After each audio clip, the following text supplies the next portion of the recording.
वाय ॐ नमो भगवते वासुदेवाय ॐ नमो भगवते वासुदेवाय ॐ सुरभ्ये नमः ॐ सुरभ्ये नमः ॐ सुरभ्ये नमः मूकं करोति वाचालं पङ्गुं लङ्घायते गिरिं यत्कृपातमहं वन्दे श्रीगुरुं दीनतारिणं श्रीचैतन्यमीश्वरं परमानन्दमाधवम् ओम इष्टपादाय कृष्णप्रेष्ठाय भूतले श्रीमति भक्तराघवस्वामिनिधे नमस्ते गौरसेवायां सदा निवेदितत्वनिवादो प्रभुपादार्थो ಪ್ರಚಾರಿಣೆ. ಹರೇ ಕೃಷ್ಣ ಎಲ್ರಿಗೂ. ಇವತ್ತಿನ ಶ್ಲೋಕ ಸಂಖ್ಯೆ 13, 5ನೇ ಅಧ್ಯಾಯ.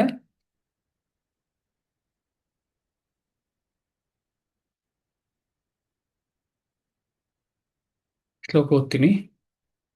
ಸರ್ವಕರ್ಮಾಣಿ ಮನಸಾ ಸನ್ಯಸ್ಯಾಸ್ತೆ ಸುಖಂ ವಶಿ ನವದ್ವಾರೆ ಪುರೇ ದೇಹಿ ನೈವ ಕುರ್ವನ್ನ ಕಾರಯನ್. ಸರ್ವಕರ್ಮಾಣಿ ಮನಸಾ ಸನ್ಯಸ್ಯಾಸ್ಥೆ ಸುಖಂ ವಶಿ ನವದ್ವಾರೆ ಪುರೇ ದೇಹಿ ನೈವ ಕುರ್ವನ್ನ ಕಾರಯನ್.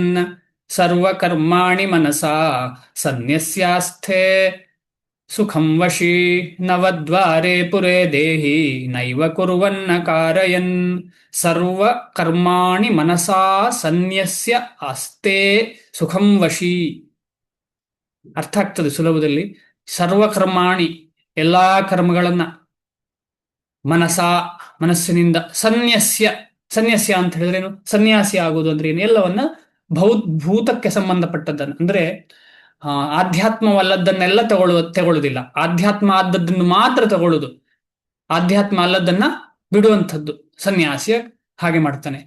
ಆದ್ರೆ ಭಗವಂತನ ಭಕ್ತರು ಹಾಗೆ ಅಲ್ಲ. ಭಗವಂತನ ಭಕ್ತರು ಎಲ್ಲವನ್ನ ಭಗವಂತನ ಸೇವೆಗೆ ನಿಯೋಜಿಸ್ತಾರೆ. ಸನ್ಯಸ್ಯ ಆಸ್ತೆ ಇರುತ್ತಾನೆ. ನವದ್ವಾರೆ ಪುರೇ ದೇಹಿ, ನವದ್ವಾರದಿಂದ ಉಂಟಾದಂತಹ ಈ ಪಟ್ಟಣ ಅಂದ್ರೆ ಈ ದೇಹ. ದೇಹಿ, ಈ ಪುರ ಅಂತ ಹೇಳಿದ್ರೆ ದೇಹ.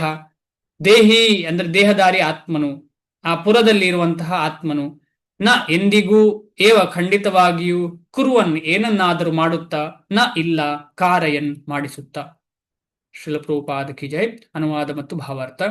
ದೇಹಸ್ಥ ಜೀವಿಯು ಅಂದ್ರೆ ಆತ್ಮ, ದೇಹಸ್ಥ ಜೀವಿಯು ಸ್ವಭಾವವನ್ನು ನಿಯಂತ್ರಿಸಿ ಮಾನಸಿಕವಾಗಿ ಎಲ್ಲ ಕರ್ಮಗಳನ್ನು ತ್ಯಜಿಸಿದಾಗ ಅವನು ನವದ್ವಾರಗಳ ನಗರದಲ್ಲಿ ಸುಖವಾಗಿ ವಾಸಿಸುತ್ತಾನೆ. ಅವನು ಕಾರ್ಯ ಮಾಡುವುದೂ ಇಲ್ಲ, ಕಾರ್ಯ ಮಾಡಿಸುವುದೂ ಇಲ್ಲ. ಅರ್ಥ ಮಾಡ್ಲಿಕ್ಕೆ ಪ್ರಯತ್ನ ಪಡೋಣ. ಸರ್ವ ಕರ್ಮಾಣಿ ಮನಸಾ ಸನ್ಯಸ್ಯ ಅಸ್ಥೆ ಸುಖಂ ವಶಿ ನವದ್ವಾರೆ ಪುರೇ ದೇಹಿ ನೈವ ಕುರುವನ್ನ ಕಾರಯನ್. ಅಂದ್ರೆ ನಾವು ಯಾವ ಕೆಲಸವನ್ನು ಮಾಡುವುದಿಲ್ಲ ಅಂತ ನಾವು ಹಿಂದೆ ತಿಳ್ಕೊಂಡಿದ್ದೇವೆ. ಯಾಕೆ ಅಂತ ಹೇಳಿದ್ರೆ ಎಲ್ಲ ಕೆಲಸವನ್ನು ಯಾವ್ದು ಮಾಡುದು ಎಲ್ಲ ಕೆಲಸವನ್ನ? ಯಾರಾದ್ರೂ ಹೇಳ್ತೀರಾ? ಯಾರು ನಮ್ಮನ್ನು ಕಂಟ್ರೋಲ್ ಮಾಡ್ತಾ ಇರೋದು? ಭಗವಂತ ಕರೆಕ್ಟು. ಬೇರೆ ಯಾರೋ ಕಂಟ್ರೋಲ್ ಮಾಡ್ತಾರೆ. ಮನಸ್ಸನ್ನು ಕೂಡ ಯಾರೋ ಕಂಟ್ರೋಲ್ ಮಾಡ್ತಿದ್ದಾರೆ. ಮಾಯೆ. ಅದಕ್ಕೆ ಏನ್ ಹೇಳ್ತಾರೆ? ಪ್ರಕೃತೆ ಕ್ರಿಯಮಾಣಾನಿ ಗುಣೈ ಸರ್ವ. ಅದು ಕೇಳಿದೀರಾ ಆ ಶ್ಲೋಕ? ಹೇಳಿ ಯಾರಾದ್ರು. ಪ್ರಕೃತಿ ಕ್ರಿಯಮಾಣಾನಿ ಗುಣೈ ಕರ್ಮಾಣಿ ಸರ್ವಶಃ ಅಹಂಕಾರ ವಿಮೂಢಾತ್ಮ ಅಂದ್ರೆ ಏನು? ನಾನೇ ಮಾಡ್ದೆ ಅಂತ ಹೇಳ್ಕೊಡ್ತೀವಿ. ಪ್ರಕೃತಿ. ಆ ಗುಣ, ಮೂರು ಗುಣದಿಂದ ಗುಣವನ್ನು ಇಟ್ಕೊಂಡಿರುವ ಪ್ರಕೃತಿ ಮಾತೆ ಎಲ್ಲ ಕೆಲಸವನ್ನು ಮಾಡ್ತಾ ಇರುವಂತದ್ದು. ನಾವಲ್ಲ, ಅಂದ್ರೆ ಆತ್ಮ ಅಲ್ಲ. ಶರೀರ ಮಾಡ್ತಾ ಇದೆ ಅಂತ ಹೇಳಿದ್ರೆ ಅದಕ್ಕೆ ಯಾವ್ದು ಇನ್ಫ್ಲುಯೆನ್ಸ್ ಆಗ್ತಾ ಇದೆ ಅಂತ ಹೇಳಿದ್ರೆ ಪ್ರಕೃತಿ ಅಂತ ಹೇಳಿ ನಮಗೆ ಇಲ್ಲಿ ಅರ್ಥ ಆಗ್ತದೆ. ಅದ ಕಾರಣ ಅಂತಹ ಕರ್ಮವನ್ನು ತ್ಯಜಿಸುವುದು ಹೇಗೆ ಅಂತ ಹೇಳಿದ್ರೆ ಭಗವಂತನಿಗೆ ನಿಯೋಜಿಸುವುದು. ಸುಲಭ ಅಲ್ಲ? ತ್ಯಜಿಸ್ಲಿಕ್ಕೆ ಸಾಧ್ಯವೇ ಇಲ್ಲ ನಮ್ಮ ಕೈಯಲ್ಲಿ. ಸಾಧ್ಯವಾ? ನನಗೆ ಮನೆ ಬೇಡ ಅಂತ ಹೇಳಿ ನಾವು ಕಾಡಿಗೆ ಹೋಗ್ಲಿಕ್ಕೆ ಸಾಧ್ಯವಾ? ಇಲ್ಲ. ಅಥವಾ ನನಗೆ ಏನ್ ಬೇಡ, ಊಟ ಗೀಟ ಏನ್ ಬೇಡ, ನಾನು ಕೂತ್ಕೊಂಡು ಏನ್ ತಿನ್ನಲ್ಲ ಅಂತ ಹೇಳಿ ನಿಲ್ಲಿಕ್ ಸಾಧ್ಯವಾ? ಇಲ್ಲ. ಅಪರೂಪ ಆ ತರದವರು ನಮ್ಮಲ್ಲಿ ನಮ್ಮ ನಿಮ್ಮ ಜೊತೆ ಯಾರು ಇಲ್ಲ ಆ ತರ. ಇರಬಹುದೋ ಏನೋ, ಆದ್ರೆ ಬೆರಳೆಣಿಕೆ, ಭಾರಿ ಕಮ್ಮಿ. ಆದ ಕಾರಣ ಆ ಒಂದು ಮೆಥಡಾಲಜಿ ನಮಗೆ ಸೂಟೇಬಲ್ ಅಲ್ಲ. ಆ ಒಂದು ವಿಚಾರವೇ ನಮಗೆ ಸೂಟೇಬಲ್ ಅಲ್ಲ. ನಮಗೆ ಸೂಟೇಬಲ್ ಯಾವುದಂದ್ರೆ ಯುಕ್ತ ವೈರಾಗ್ಯ, ಭಗವಂತನಿಗೆ ನಿಯೋಜಿಸುವುದು ಏನೇ ಆಗ್ಲಿ. ಅದರ ಬಗ್ಗೆ ಚರ್ಚೆ ಇಲ್ಲಿ ಮುಂದೆ ಹೋಗ್ತೀನಿ. ಭಾವಾರ್ಥ: ದೇಹಸ್ಥ ಆತ್ಮನು ನವದ್ವಾರಗಳ ನಗರದಲ್ಲಿ ವಾಸಿಸುತ್ತಾನೆ. ನವದ್ವಾರಗಳು ಯಾವುದು ಅಂತ ಹೇಳಿ ನಿಮ್ಗೆ ಈಗಾಗಲೇ ಗೊತ್ತಾಗಿರಬಹುದು. 2 ಮೂಗಿನ ಹೊಳ್ಳೆಗಳು, 2 ಕಿವಿಗಳು, 2 ಕಣ್ಣುಗಳು, 6 ಆಯ್ತಲ್ಲಿ, ಬಾಯಿ 7 ಆಯ್ತು. ಆಮೇಲೆ ಕೆಳಗಿರುವಂತಹ ಮಿಕ್ಕ 2 ಪಾಯು ಮತ್ತು ಉಪಸ್ಥ. ಇಲ್ಲಿ ಯಾರು ವಾಸಿಸ್ತಾನೆ? ಈ ಆತ್ಮ ವಾಸಿಸ್ತಾ ಇದ್ದಾನೆ. ಸುಖದಲ್ಲಿ ಏನಿಲ್ಲ, ದುಃಖದಲ್ಲಿ ಒಂದು ಸಲ, ಸುಖದಲ್ಲಿ ಇನ್ನೊಂದು ಸಲ. ಸುಖ ದುಃಖಗಳ ಸಮ್ಮೇಳನ ನಡೀತಾ ಇದೆ ಅಲ್ಲಿ. ಯಾವ್ದು ಬೇಕೋ ಅದು ಮಾರ್ಕೆಟ್ ಅಲ್ಲಿ ಸಿಕ್ಕಿದಾಗೆ ಸ್ವಲ್ಪ ಹೊತ್ತಾಗುವ ಸುಖ, ಸ್ವಲ್ಪ ಹೊತ್ತಾಗುವ ದುಃಖ. ಹೊಟ್ಟೆ ಸರಿ ಇಲ್ಲ ದುಃಖ, ಹೊಟ್ಟೆ ಕಮ್ಮಿ ತಿಂದೆ ಸ್ಯಾಟಿಸ್ಫೈ ಆದ್ರೆ ಇನ್ನೂ ದುಃಖ. ಈ ರೀತಿಯಲ್ಲಿ ಮನಸ್ಸಿಗೆ ಅನುಗುಣವಾಗಿ ಸುಖ ದುಃಖ, ಮನಸ್ಸನ್ನ ಕಂಟ್ರೋಲ್ ಮಾಡ್ತಾ ಇರುವಂತದ್ದು ತ್ರಿಗುಣಗಳು. ಈ ರೀತಿಯಲ್ಲಿ ನಾವು ಬಂಧನದಲ್ಲಿ ಇದ್ದೇವೆ. ನಮಗೆ ಗೊತ್ತಿಲ್ಲದೆ ನಾವು ಬಂಧನದಲ್ಲಿ ಇದ್ದೇವೆ ಈ ನಗರದಲ್ಲಿ. ಈ ದೇಹ ಅಂತ ಹೇಳುವ ನಗರ. ಈ ನಗರದಲ್ಲಿ ಎಲ್ಲವೂ ಇದೆ. ಹೂದೋಟ ಇದೆ, ಮಾರ್ಕೆಟ್ ಇದೆ. ಇದು ಪುರಂಜನ ವ್ಯಾಖ್ಯಾನದಲ್ಲಿ ನಮಗೆ ಚೆನ್ನಾಗಿ ಅರ್ಥ ಆಗುತ್ತೆ. ಐದನೇ ಕ್ಯಾಂಟವ ಪುರಂಜನ ವ್ಯಾಖ್ಯಾನ, ಶ್ರೀಮದ್ ಭಾಗವತಂ 4 ಅಥವಾ 5ನೇ ಕಾಂಟದಲ್ಲಿ. ಏನೇ ಇರಲಿ, ದೇಹದ ಅಥವಾ ಆಲಂಕಾರಿಕವಾಗಿ ವರ್ಣಿಸಿದ ದೇಹ ನಗರದ ಕಾರ್ಯಗಳನ್ನು ಅದರ ಪ್ರಕೃತಿ ಗುಣಗಳು ತಂತಾವೇ ನಿರ್ವಹಿಸಿಕೊಂಡು ಹೋಗುತ್ತವೆ. ನಾವು ಕಂಟ್ರೋಲ್ ಮಾಡೋದೇ ಅಲ್ಲ ಈ ದೇಹವನ್ನ. ಅದು ನಡೀತಾ ಇರ್ತದೆ. ನಾವೀಗ ಆಹಾರ ಹಾಕಿದ್ರೆ ನಾವು ಜೀರ್ಣ ಮಾಡೋದಲ್ಲ,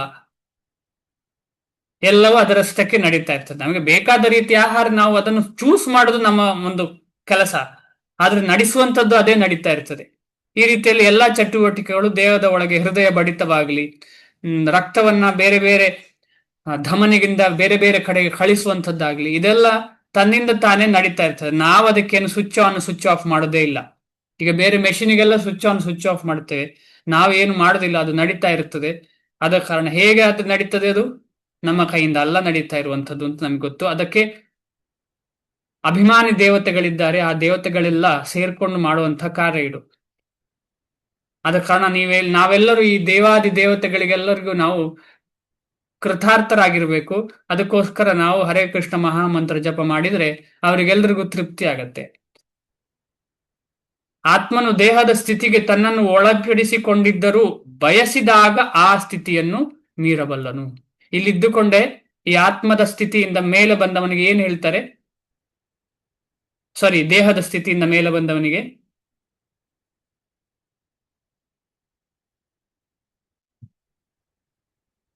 ಇಲ್ಲಿ ಇದ್ದುಕೊಂಡೇ ಈ ದೇಹವನ್ನು ಇಟ್ಟುಕೊಂಡೇ ಅವನು ಆತ್ಮದ ಸ್ತರದಲ್ಲಿ ಕೆಲಸ ಮಾಡಿದ್ರೆ, ಈಗ ನಾವೆಲ್ಲ ಮಾಡುವಂತಹ ಈ ಕೆಲಸ ಇದೆಯಲ್ಲ, ಅಂದ್ರೆ ಜಪ ಆಗ್ಲಿ ಓದುದಾಗ್ಲಿ, ಇದೆಲ್ಲ ಯಾವ ಸ್ತರದಲ್ಲಿ? ಆತ್ಮದ ಸ್ತರದಲ್ಲಿ ಕೆಲಸ ಮಾಡಿದ್ರೆ ಅವನನ್ನು ಏನು ಅಂತ ಕರೀತಾರೆ? ಸತತವಾಗಿ ನಿರಂತರವಾಗಿ. ನಾನು ನೀವಲ್ಲ, ಸತತವಾಗಿ ನಿರಂತರವಾಗಿ ಮಾಡುತ್ತಿರುವವರು ಇಲ್ಲಿದ್ದಾರ ಗೊತ್ತಿಲ್ಲ, ಇರಲೂಬಹುದು. ಯಾಕಂದ್ರೆ ನಂಗೆ ಯಾರ್ದು ಹೆಚ್ಚಿನವ್ರದ್ದು ಪರಿಚಯ ಇಲ್ಲ. ಅಂದ್ರೆ ಮುಖತಃ ನಿಮ್ಮ ಕಾರ್ಯಚಟುವಟಿಕೆ ಏನು ಗೊತ್ತಿಲ್ಲ ನನಗೆ. ಅದ ಕಾರಣ ಅಕಸ್ಮಾತ್ ಯಾರಾದ್ರೂ 24/7 ಆತ್ಮದ ಸ್ತರದಲ್ಲಿ ಕೆಲಸ ಮಾಡಿದರೆ ಸನ್ಯಾಸಿ ಸನ್ಯಾಸಿ, ಯುಕ್ತ ವೈರಾಗ್ಯ, ಯುಕ್ತ ವೈರಾಗಿ, ಓಕೆ. ಸ್ಥಿತಪ್ರಜ್ಞ, ಓಕೆ. ಕೃಷ್ಣ ಕರ್ಮ ಮಾಡುವನು. ಕೃಷ್ಣ ಕರ್ಮ, ಓಕೆ, ವೆರಿ ನೈಸ್. ಇದೆಲ್ಲ ಕರೆಕ್ಟೇ ಉತ್ತರಗಳು. ಇನ್ನೊಂದು ಎಕ್ಸ್ಪೆಕ್ಟ್ ಮಾಡ್ತಾ ಇದ್ದೆ ನಾನು. ಭಕ್ತ, ಭಕ್ತ ಕರೆಕ್ಟ್. ಯೋಗಿ, ಯೋಗಿ ಕರೆಕ್ಟ್. ಬೇರೆ?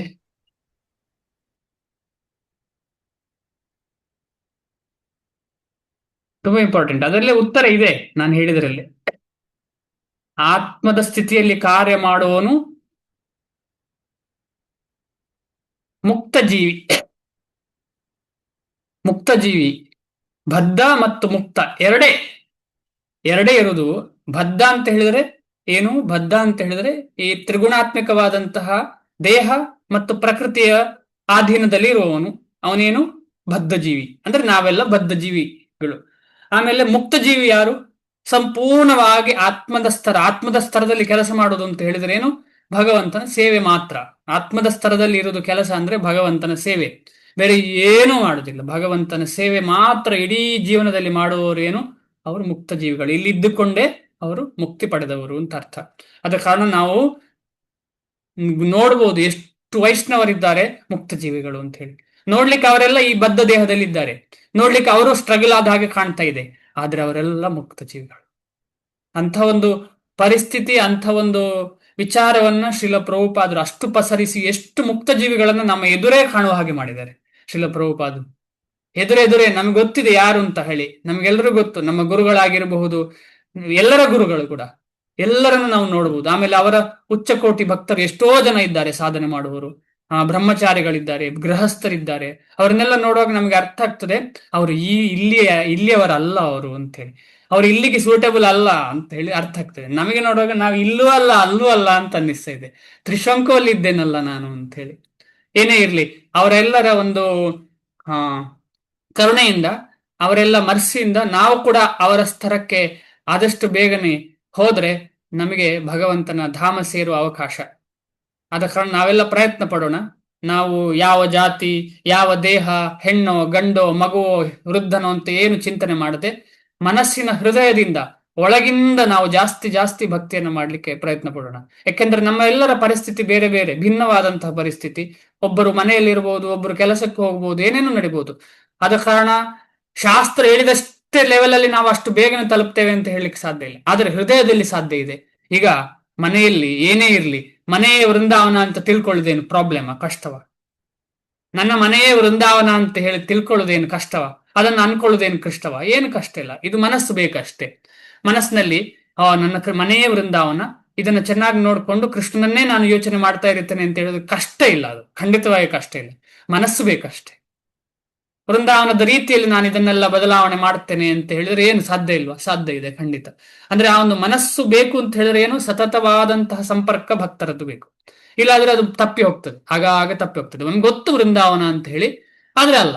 ಸ್ವಲ್ಪ ಹೊತ್ತಾಗುವ ನಮ್ಮ ಜಗಳ, ಯಾರೊಟ್ಟಿಗೆ ಆದ್ರೂ, ಅಮ್ಮನೊಟ್ಟಿಗೆ ಜಗಳ, ಅಪ್ಪನೊಟ್ಟಿಗೆ ಜಗಳ, ಅಣ್ಣನೊಟ್ಟಿಗೆ ಜಗಳ, ಹೆಂಡತಿಯೊಟ್ಟಿಗೆ ಜಗಳ, ಅಥವಾ ಏನೋ ಒಂದು ಪೈಪೋಟಿ, ಈ ರೀತಿಯಲ್ಲಿ ಜೀವನ ನಡೀತಾ ಇರ್ತದೆ ಮನೆಯೊಳಗೆ.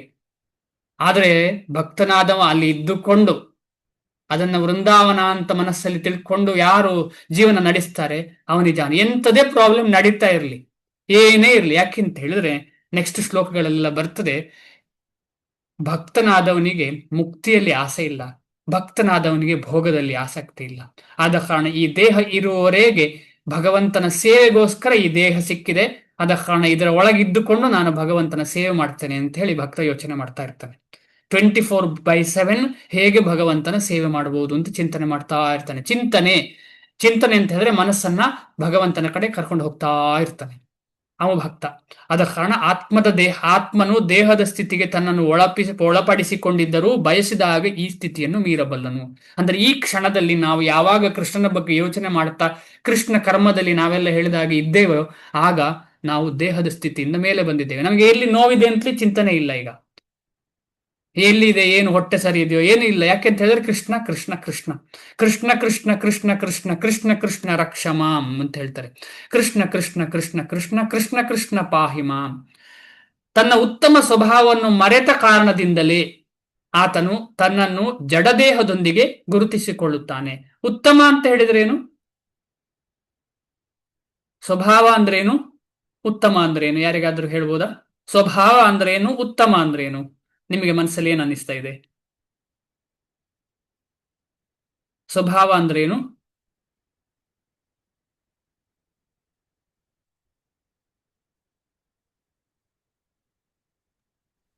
ಯಾರು ಹೇಳ್ತಿಲ್ಲ?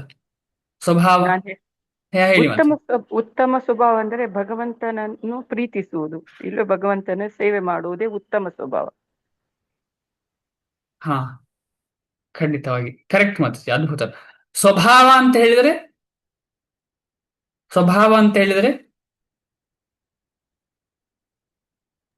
ಅದನ್ನು ನಾವು ರೂಢಿಯಲ್ಲಿ ಇಟ್ಕೊಳ್ಳುವುದು, ಅದನ್ನು ಮರೆತು ಹೋಗಿದ್ದೇವೆ.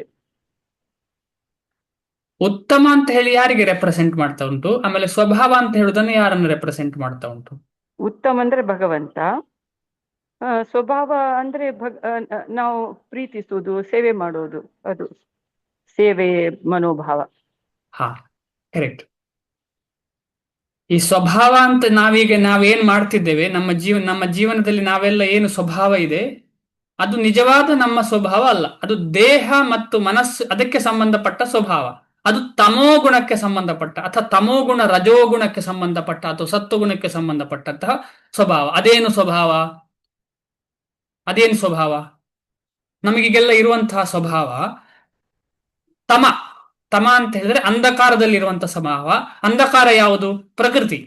ನಾನು ಹೇಳ್ತಾ ಇಲ್ಲ, ಮಾಯಾ ಹೊಯ್ ಅಂಧಕಾರ ಅಂತ ಹೇಳಿ ಚೈತನ್ಯ ಮಹಾಪ್ರಭುಗಳು ಹೇಳ್ತಾರೆ. ಆ ಅಂಧಕಾರದಲ್ಲಿರುವಂತಹ ಸ್ವಭಾವ ಯಾವುದು? ಇಂದ್ರಿಯ ತೃಪ್ತಿ. ಕರೆಕ್ಟ್, ಇಂದ್ರಿಯ ತೃಪ್ತಿ. ಈಗ ನಾನು ಯಾರತ್ತಾದ್ರೂ ಕೇಳಿದ್ರೆ, ಅರ್ಚನಾ ಅವರೇ ನೀವು ಎಲ್ಲಿ ವಾಸವಾಗಿದ್ದೀರಿ? ಅರ್ಚನಾ ರವಿಕಿಶನ್ ಮಾತಾಜಿ, ಆಯ್ತಾ? ಆಶಾ ಮಾತಾಜಿ ಎಲ್ಲಿ ವಾಸ ಆಗಿದ್ದೀರಿ ನೀವು? ಯಾರು ಹೇಳ್ತೀರಿ? ದಮಯಂತಿ ಮಾತಾಜಿ ಎಲ್ಲಿ ವಾಸ ಆಗಿದ್ದೀರಿ? ಬೆಂಗಳೂರಲ್ಲಿ HSR ಲೇಔಟ್ ಅಲ್ಲಿ ವಾಸ. HSR ಲೇಔಟ್ ಅಲ್ಲಿ ಬೆಂಗಳೂರಲ್ಲಿ ವಾಸವಾಗಿದ್ದೇನೆ ಅಂತ ಅವ್ರು ಹೇಳ್ತಾರೆ. ನೀವು ಹಾಗೆ ಹೇಳಿದ ತಕ್ಷಣ ನೀವು ನಿಮ್ಮ ದೇಹವನ್ನ ಯೋಚನೆ ಮಾಡ್ತಿದ್ದೀರಲ್ಲ? ಹೌದು ಪ್ರಭು. ನಾನು ನಿಮಗೆ ಹೇಳ್ತಿಲ್ಲ, ನಾವೆಲ್ಲರೂ. ಈಗ ನಾನೇನ್ ಹೇಳ್ತಿದ್ದೆ, ನಾನು ಬೆಂಗಳೂರಲ್ಲಿ ಇದ್ದೇನೆ. ಯಾರು ಬೆಂಗಳೂರಲ್ಲಿ ಇರೋದು? ಈ ದೇಹವನ್ನು ನಾವು ಹೇಳ್ತಾ ಇರುವಂತದ್ದಲ್ವಾ? ಅಂದ್ರೆ ಈ ಗುಣ, ನಾನು ಅಂತ ಹೇಳುವಂತಹ ಗುಣ ನಮಗೆಲ್ಲರಿಗೂ ಇದೆ. ಇದು ಅಕ್ವೈರ್ಡ್ ಬಿಹೇವಿಯರ್. ಈ ದೇಹಕ್ಕೆ ಸಿಕ್ಕಿದಂತ ಬಿಹೇವಿಯರ್ ಇದು. ಅದು ತಮೋ ಗುಣದಲ್ಲಿರುವಂತಹ ಬಿಹೇವಿಯರ್. ಅದ್ಯಾವುದು? ಅದಕ್ಕೋಸ್ಕರ ಚೈತನ್ಯ ಮಹಾಪ್ರಭುಗಳು ಹೇಳ್ತಾ ಇರುವಂತದ್ದು, ನಾಹಂ ವಿಪ್ರೋ ನ ಚ ನರಪತಿರ್ ನಾಪಿ ವೈಶ್ಯೋ ನ ಶೂದ್ರೋ ನಾಹಂ ವರ್ಣೀ ನ ಗೃಹಪತಿರ್ ನೋ ವನಸ್ತೋಯತಿರ್ವ ಕಿಂತು ಪ್ರೋದ್ಯಂ ನಿಖಿಲ ಪರಮಾನಂದ ಪ್ರೇಮಾಮೃತಾಬ್ದೇರ್ ಗೋಪಿ ಭರ್ತೃಪದ ಕಮಲಯೋರ್ ದಾಸ ದಾಸಾನುದಾಸ. ನಾನು ಇಲ್ಲ, ಏನ್ ಹೇಳ್ತೇನೆ, ನಾನು ಬಾಸ್ ಅಲ್ಲ, ನಾನು ಕುಕ್ ಮಾಡುವ ಅಡಿಗೆಯವನಲ್ಲ, ನಾನು ಅದಲ್ಲ ಇದಲ್ಲ, ನಾನು ಯಾರಲ್ಲ. ನಾನು ಯಾರು? ಭಗವಂತನ ದಾಸ. ಅಂದ್ರೆ ಆತ್ಮದ ಸ್ಥಿತಿ, ಉತ್ತಮ ಸ್ಥಿತಿ. ಉತ್ತಮ ಅಂತ ಹೇಳಿದ್ರೆ ಆತ್ಮ ಅಥವಾ ಭಗವಂತನಿಗೆ ಸಂಬಂಧಪಟ್ಟದ್ದು. ತಮದಿಂದ ಮೇಲೆ, ತಮೋ ಗುಣದಿಂದ ಮೇಲೆ ಇರುವಂತಹ. ತಮೋ ಗುಣದಲ್ಲಿ ಇರುವುದು ಯಾವುದು? ಈ ಪ್ರಕೃತಿಯಲ್ಲಿ ಇರುವಂತಹ ಎಲ್ಲ ವಿಚಾರಗಳು. ತಮ ಅಂತ ಹೇಳಿದ್ರೆ ಅಂಧಕಾರದಲ್ಲಿ ಇರುವಂತವ್ರು ನಾವೆಲ್ಲ. ಅಂಧಕಾರದಿಂದ ಮೇಲೆ ಇರುವುದು ಯಾವುದು? ಆತ್ಮ ಮತ್ತು ಪರಮಾತ್ಮ ಭಗವಾನ್ ಎಲ್ಲರೂ ಅಂಧಕಾರದಿಂದ ಮೇಲೆ ಇರುವವರು. ಅವರ ಸ್ವಭಾವವನ್ನ ನಾವು ಮರೆತ ಕಾರಣ ಈ ಆತ್ಮಕ್ಕೆ ಉಂಟಾದಂತಹ ಒಂದು ಅಂಗಿ ಇದೆಯಲ್ಲ, ಆತ್ಮಕ್ಕೆ ಸಿಕ್ಕಿದ ಅಂಗಿ ಈ ದೇಹ. ಅಂದ್ರೆ ಸೂಕ್ಷ್ಮ ಮತ್ತು ಸ್ಥೂಲ ಈ ಎರಡು ದೇಹವು ಅಂಗಿಯೇ. ಈ ಅಂಗಿಗೆ ನಾವು ಹೊಂದಿಕೊಂಡ ಕಾರಣ ಅಂಗಿ ಚೆನ್ನಾಗಿದೆ, ಅಂಗಿ ಬಿಳಿ ಇದೆ, ಅಂಗಿ ಕೆಂಪಾಗಿದೆ ಅಂತ ಚಿಂತನೆ ಮಾಡ್ತಾ ಮಾಡ್ತಾ ಈ ಅಂಗಿಯದ್ದೇ ಬಣ್ಣ ನಮ್ಮ ಆತ್ಮಕ್ಕೆ ಸಿಕ್ಕಿಬಿಟ್ಟಿದೆ. ಈ ದೇಹವೇ ನಾವು ಅಂತ ತಿಳ್ಕೊಂಡದ್ದು ನಮ್ಮ ಹತ್ರ ಅಷ್ಟು ಗಾಢವಾಗಿದೆ, ನಮ್ಮೆಲ್ಲರಲ್ಲೂ ಗಾಢವಾಗಿದೆ. ಎಷ್ಟೇ ಡಿಸ್ಕಷನ್ ಮಾಡಿದ್ರು ಅದರಿಂದ ಹೊರಗೆ ಬರ್ಲಿಕ್ಕೆ ಆಗೋದಿಲ್ಲ ನಮಗೆ ಅಷ್ಟು ಸುಲಭದಲ್ಲಿ. ಆದ್ರೆ ಆ ಗಾಢವಾದಂತಹ ಪ್ರಾಬ್ಲಮ್ ಇರುವಾಗ ಕೂಡ ನಾವು ಭಕ್ತಿ ಮಾಡ್ತಾ ಇದ್ದೇವಲ್ಲ, ಅದು ಉತ್ತಮ ಸ್ವಭಾವವನ್ನ ಕನೆಕ್ಟ್ ಮಾಡ್ತದೆ. ನಾವು ಈಗ ತಮಾಷೆ ಮಾಡುವುದು, ನಿಮಗೆ ನಿಶೇಷಣ ಆಗಿದೆ, ನೀವು ಇನ್ನೂ ದೇಹ ಅಂತ ಹೇಳ್ತಿದ್ದೀರಲ್ಲ. ಇಲ್ಲ, ಅದರಿಂದ ಅಷ್ಟು ಸುಲಭ ಅಲ್ಲ ಬೇಗ ಬರ್ಲಿಕ್ಕೆ ಹೊರಗೆ. ಅದಷ್ಟು ಹೇಳಿದ್ದು ಸುಲಭ, ಬಾಯಲ್ಲಿ ಹೇಳುದು ಸುಲಭ, ಅದ್ರ ಪ್ರಾಕ್ಟಿಕಲಿ ಮಾಡುದು ಅಷ್ಟು ಸುಲಭ ಇಲ್ಲ. 2ನೇ ಅಧ್ಯಾಯದಲ್ಲೇ ಹೇಳಿದೆ, ನಾನು ದೇಹ ಅಲ್ಲ, ನಾನು ಆತ್ಮ ಅಂತ ಹೇಳಿ. ಅದನ್ನ ನಾವು ಒಂದು ಜನ್ಮ ಸಾಲದು ನಮಗೆ ಅದನ್ನ ಮಾಡ್ಲಿಕ್ಕೆ. ಒಂದು ಜನ್ಮ ಸಾಲದು, ಅದ್ರ ಕೃಪೆಯಿಂದ ಸಾಧ್ಯ ಅದು. ಆ ಕೃಪೆ ಏನು ಅಂತ ಹೇಳಿದ್ರೆ ಈ ಭಕ್ತಿ. ನಮಗೆ ಈ ಬಂಧನದಲ್ಲಿ ಇರುವಾಗ್ಲೇ ಮಾಡ್ಲಿಕ್ಕೆ ಸಿಗುವಂತಹ ಭಕ್ತಿ. ಈಗ ಹರೇ ಕೃಷ್ಣ ಮಹಾಮಂತ್ರ ಜಪ ಮಾಡುವ ಭಕ್ತಿ, ಇದೆಲ್ಲ ಬಂಧನದಲ್ಲಿ ಇರುವಾಗ್ಲೇ ಸಿಗ್ತಾ ಉಂಟು.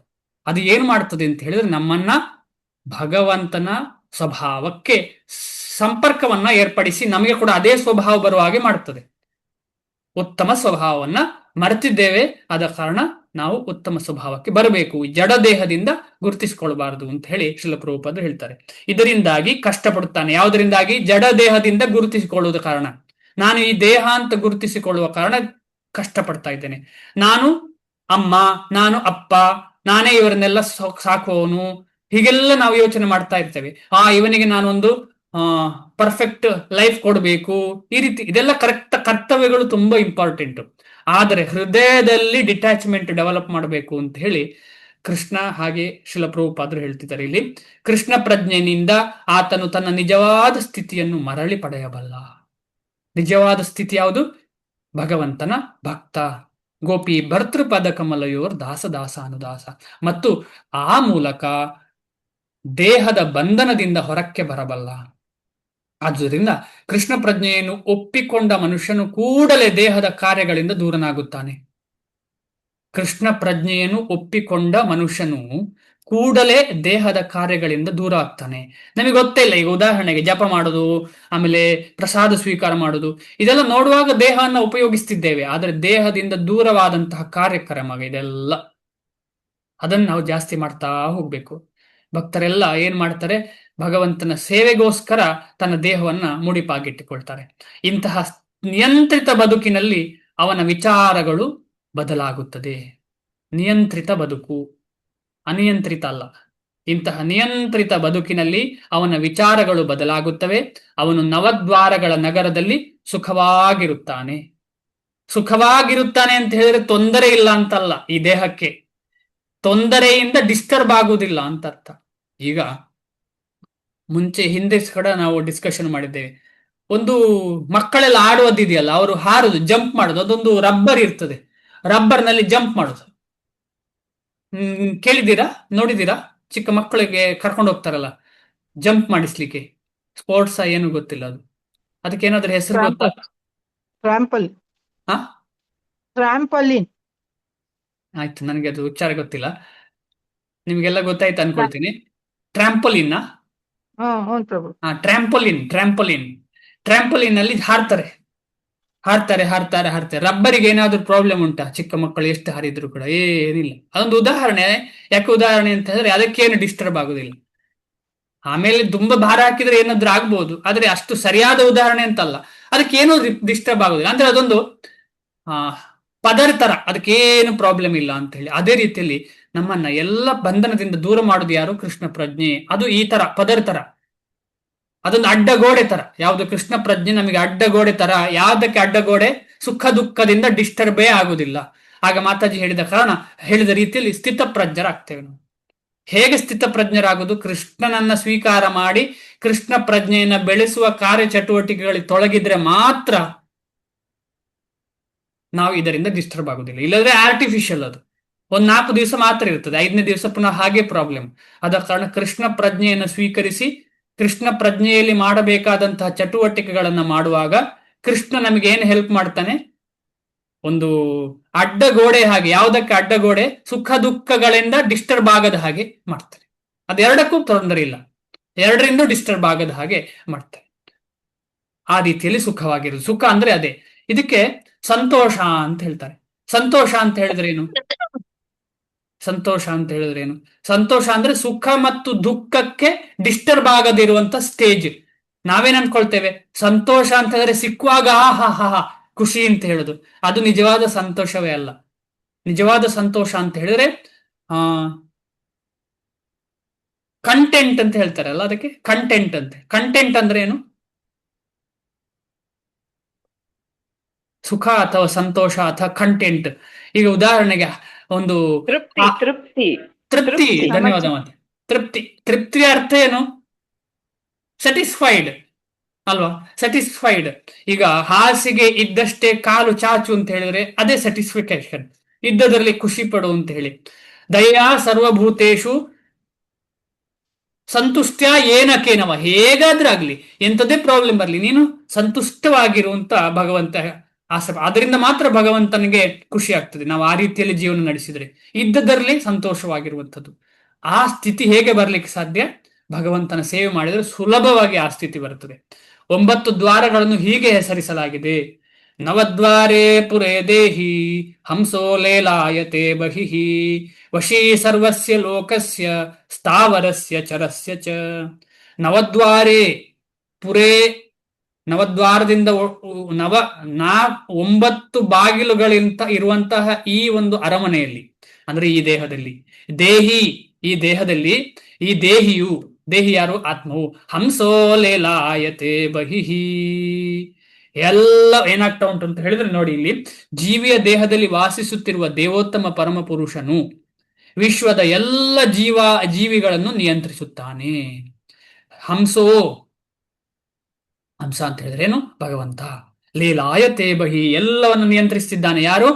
ಪರಮಾತ್ಮ ಹೃದಯದಲ್ಲಿದ್ದಾನೆ, ಅವನು ಎಲ್ಲವನ್ನು ನಿಯಂತ್ರಿಸ್ತಾನೆ. ದೇಹಕ್ಕೆ ನವದ್ವಾರಗಳು ಉಂಟು, 2 ಕಣ್ಣುಗಳು, ಮೂಗಿನ 2 ಹೊಳ್ಳೆಗಳು, 2 ಕಿವಿಗಳು, 1 ಬಾಯಿ, ಗುದ, ಜನನೇಂದ್ರಿಯ. ತನ್ನ ಬದ್ಧ ನೆಲೆಯಲ್ಲಿ ಜೀವಿಯು ತನ್ನನ್ನು ದೇಹದೊಂದಿಗೆ ಗುರುತಿಸಿಕೊಳ್ಳುತ್ತಾನೆ.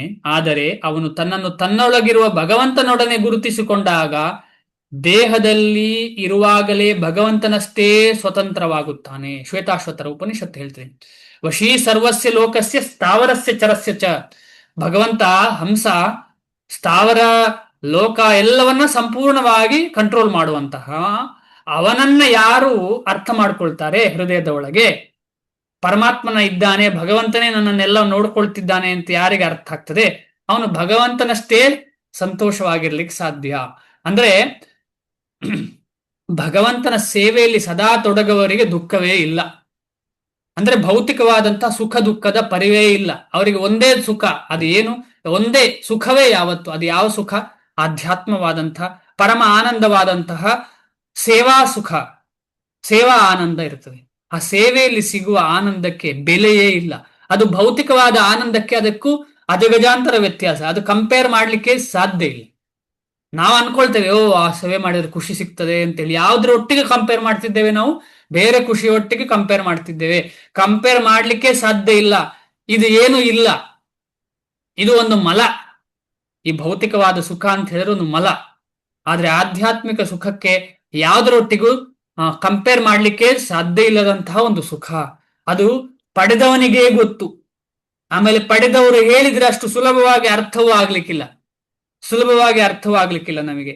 ಆದ ಕಾರಣ ನಾವು ಈಗ ಊಹಾತ್ಮಕ ರೀತಿಯಲ್ಲಿ ನಮಗೆ ಆ ಸುಖ ಅಂತ ತಿಳ್ಕೊಂಡಿದ್ದೇವೆ. ಆದರೆ ನಾವು ಜಪ ಮಾಡ್ತಾ ಮಾಡ್ತಾ, ಸಾಧನೆ ಮಾಡ್ತಾ ಮಾಡ್ತಾ ನಮಗೆ ನಿಧಾನವಾಗಿ ಸ್ವಲ್ಪ ಅದರ ರುಚಿ ಸಿಗ್ತಾ ಹೋಗ್ತದೆ. ಇನ್ನೂ ಬೇಕು ಅಂತ ಹೇಳ್ತಾ ಹೋಗ್ತದೆ. ಆಗ ನಾಲಿಗೆಯಲ್ಲಿ ಹರೇ ಕೃಷ್ಣ ಮಹಾಮಂತ್ರ ತನಗೆ ಬೇಕಾದ ರೀತಿಯಲ್ಲಿ ಕುಣಿಲಿಕ್ಕೆ ಶುರು ಆಗ್ತದೆ. ನಮಗೇನಾಗಿದೆ ಈಗ? ಹರೇ ಕೃಷ್ಣ ಮಹಾಮಂತ್ರ ನಾವು ಕಷ್ಟಪಟ್ಟು ಕುಣಿಸ್ಕೋಬೇಕು ಅದನ್ನು. ಹರೇ ಕೃಷ್ಣ ಕೃಷ್ಣ ಕೃಷ್ಣ ಹರೇ ಹರೇ, ಹರೇ ರಾಮ ರಾಮ ರಾಮ ಹರೇ ಹರೇ ಅಂತ ಹೇಳಿ ನಾವು ಬಾಯಲ್ಲಿ ಹೇಳಬೇಕು. ಆದ್ರೆ ಯಾವಾಗ ಕೃಷ್ಣನೇ ಅಲ್ಲಿ ನಡಿಲಿಕ್ಕೆ ಶುರು ಮಾಡುವಾಗ ಅದು ನಿರಂತರವಾಗಿ ಹರೇ ಕೃಷ್ಣ ಮಹಾಮಂತ್ರ ಬಾಯಲ್ಲಿ ನಡೀತದೆ ಅಂತ ಹೇಳಿ ಆಚಾರ್ಯರು ವರ್ಣಿಸ್ತಾರೆ. ಆ ವರ್ಣನೆ ನಮಗೆ ಅರ್ಥ ಆಗಬಹುದು ವಿನಃ ಅದು ಕಾರ್ಯಚಟುವಟಿಕೆಯಲ್ಲಿ ಇನ್ನೂ ಬರಲಿಲ್ಲ. ಅದಕ್ಕೆ ಎಷ್ಟು ಸಮಯ ಬೇಕು ನಮಗೆ ಗೊತ್ತಿಲ್ಲ. ಆದ್ರೆ ನಾವು ನಿರಂತರ ಪ್ರಯತ್ನ ಪಡೋಣ.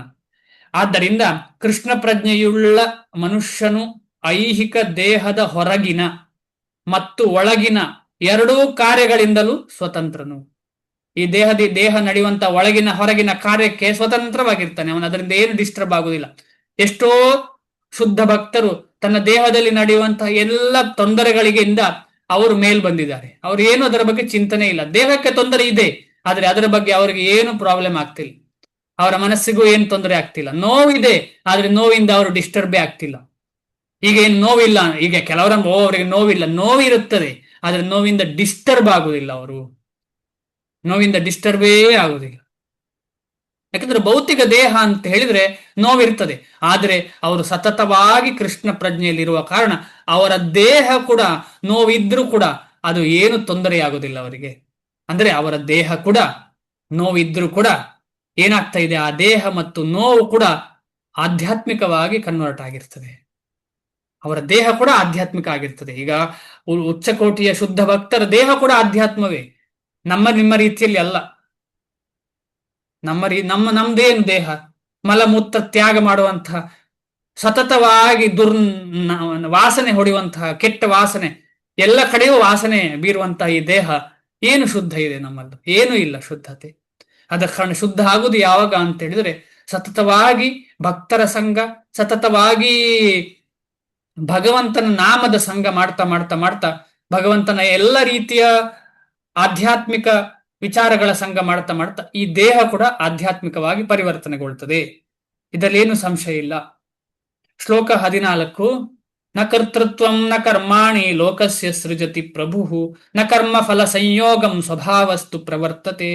ನ ಕರ್ತೃತ್ವಂ ನ ಕರ್ಮಾಣಿ ಲೋಕಸ್ಯ ಸೃಜತಿ ಪ್ರಭುಃ ನ ಕರ್ಮ ಫಲ ಸಂಯೋಗಂ ಸ್ವಭಾವಸ್ತು ಪ್ರವರ್ತತೆ. ಅನುವಾದ ಶ್ರೀಲ ಪ್ರಭುಪಾದರಿಗೆ ಜಯವಾಗಲಿ. ತನ್ನ ದೇಹವೆಂಬ ನಗರದ ಒಡೆಯನಾದ ದೇಹಸ್ಥ ಆತ್ಮನು ಕರ್ಮಗಳನ್ನು ಸೃಷ್ಟಿಸುವುದಿಲ್ಲ. ಆತ್ಮ ಕರ್ಮವನ್ನ ಸೃಷ್ಟಿಸುವುದಿಲ್ಲ.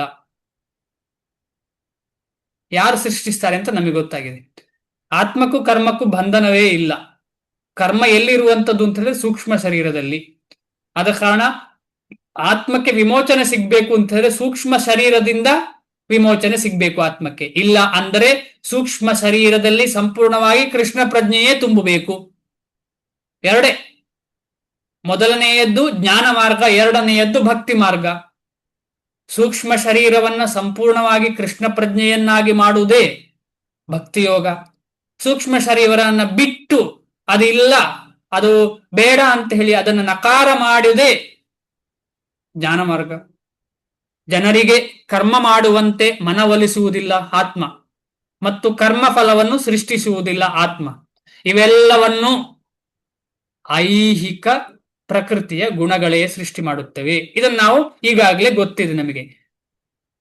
ಇದು ಈಗಾಗಲೇ ಪ್ರಕೃತಿ ಗುಣ ಸಮ್ಮೂಢ ಅಂತ ಶ್ಲೋಕ ಬಂದಿದೆ, ಎಷ್ಟೋ ಸಲ ಬಂದಿದೆ. ಅಂದ್ರೆ ಹೇಳಿದ್ದನ್ನೇ ಮಾತಾಜಿಗಳು ಮೊನ್ನೆ ಹೇಳ್ತಿದ್ರಲ್ಲ, ಹೇಳಿದ್ದನ್ನೇ ಭಗವಂತ ಪುನಃ ಪುನಃ ಪುನಃ ಹೇಳುದು ಯಾಕೆ ಅಂತ ಹೇಳಿದ್ರೆ, ನಾನಲ್ಲ ಇದು ಮಾಡುದು ಅಂತ ನನಗೆ ಗೊತ್ತಾಗ್ಲಿ ಅಂತ ಹೇಳಿ. ಇದೆಲ್ಲ ನಾನು ಮಾಡ್ತಾ ಇಲ್ಲ, ಆದ ಕಾರಣ ಈ ನಾನು ಮಾಡದ್ದಕ್ಕೆ ನಾನು ಸಿಕ್ಕಾಕೊಂಡಿದ್ದೇನೆ. ಯಾಕೆ? ಈಗ ನಾನು ಮಾಡ್ತಿಲ್ಲ ಅಂತ ಗೊತ್ತಾಯ್ತು, ಆದ್ರೆ ನಾನು ಮಾಡ್ತಾ ಇಲ್ಲದಕ್ಕೆ ಸಿಕ್ಕಾಕೊಂಡಿದ್ದೇನೆ ಯಾಕೆ? ಅದರಿಂದ ಹೇಗೆ ಹೊರಗೆ ಬರುದು? ಇದನ್ನ ನಾವು ಚಿಂತನೆ ಮಾಡ್ಲಿಕ್ಕೋಸ್ಕರ ಭಗವಂತ ಪುನಃ ಪುನಃ ಪುನಃ ಇದನ್ನು ಹೇಳ್ತಾ ಇದ್ದಾರೆ. ಈಗ ನಾವೆಲ್ಲರೂ ನಮಗೊತ್ತು ನಾವು ಮಾಡ್ತಿಲ್ಲ ಇದು ಅಂತ ಅರ್ಥ ಆಗ್ತಾ ಉಂಟು ನಮಗೆ. ಪ್ರಕೃತಿಯೇ ಮಾಡಿಸ್ತಾ ಉಂಟು. ಯಾಕೆಂತ ಹೇಳಿದ್ರೆ ನಾನು ಕಂಟ್ರೋಲ್ ಮಾಡಿರ್ತೇನೆ, ಸ್ವಲ್ಪ ಹೊತ್ತಾಗುವಾಗ ಆ ಕಂಟ್ರೋಲ್ ಹೋಗ್ತದೆ. ಯಾಕೆ ಹೋಗ್ತಾ ಉಂಟು? ಆತ್ಮ ಪ್ರಯತ್ನ ಪಡ್ತಾ ಉಂಟು ಕಂಟ್ರೋಲ್ ಮಾಡ್ಲಿಕ್ಕೆ, ಮನಸ್ಸಿಗೆ ಕಂಟ್ರೋಲ್ ಮಾಡ್ಲಿಕ್ಕೆ ಪ್ರಯತ್ನ ಪಡ್ತಾ ಉಂಟು, ಆದ್ರೆ ಯಾಕೆ ಆಗ್ತಿಲ್ಲ? ಯಾರು ನನ್ನನ್ನು ಹಿಡಿತಾ ಇದ್ದಾರೆ? ಆಯ್ತು, ತ್ರಿಗುಣಗಳು ಹಿಡಿತಾ ಉಂಟು. ಯಾಕೆ ಈ ಹಿಡಿತಾ ಉಂಟು ನನ್ನನ್ನ? ಯಾಕೆ ಈ ಬಂಧನಕ್ಕೆ ಸಿಕ್ಕಾಕೊಂಡಿದ್ದೇನೆ ನಾನು? ಅದಕ್ಕೆ ಏನು ಕಾರಣ? ಅದು ಯಾಕೆ ಅಂತ ಹೇಳಿದ್ರೆ ಜನ್ಮ ಜನ್ಮಾಂತರಗಳಿಂದ ನಡೆದಂತಹ ಕರ್ಮ ಫಲಕ್ಕೆ ನಮ್ಮ ಬಂಧನವನ್ನ, ಕರ್ಮ ಫಲದ ಜೊತೆಗೆ ನಾವು ಐಡೆಂಟಿಫೈ ಮಾಡಿಕೊಂಡು, ಕರ್ಮ ಫಲ ಅಂತ ಹೇಳಿದ್ರೆ ಈ ಮನ ಬುದ್ಧಿ ಅಹಂಕಾರ ಸೂಕ್ಷ್ಮ ಶರೀರದಲ್ಲಿ ಇರುವಂತಹ ಪ್ರಜ್ಞೆ.